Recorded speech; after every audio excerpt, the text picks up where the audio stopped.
crochet or sew. I don't draw, and scrapbooking drives me mad. I've been making things out of all sorts, rubbish mainly. I had to be frugal after that business with Keith, so I've learnt to make do and mend. Family think I'm loopy. That's its benefits. I made the napkin holders for our Joanne's wedding. Caused excited chatter when I explained to the guests I'd been collecting loo roll tubes for months, and then spent a busy afternoon covering them in fabric and decorating with plastic gems. My latest hit is drinks coasters. I was fed up of losing my coasters all the time, the grandkids playing frisbee with them. I thought, here you go, here's a problem that needs solving. I racked my brain to think what I could innovate to make them.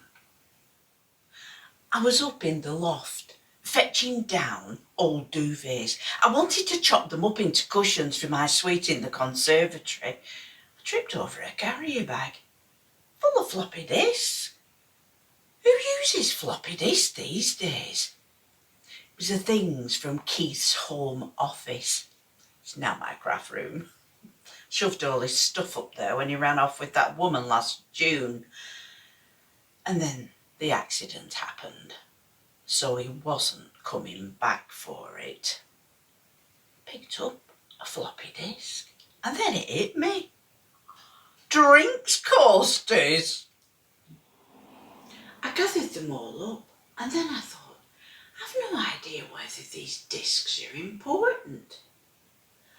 I found Keith's old computer, the one with the floppy disk drive, and switched it on.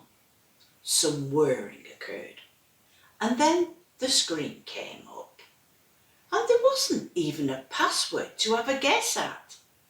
I tried all the discs. I opened all the documents, mostly spreadsheets from his work in 2001. And there it was, a file called Ernie, and a list of premium bond numbers.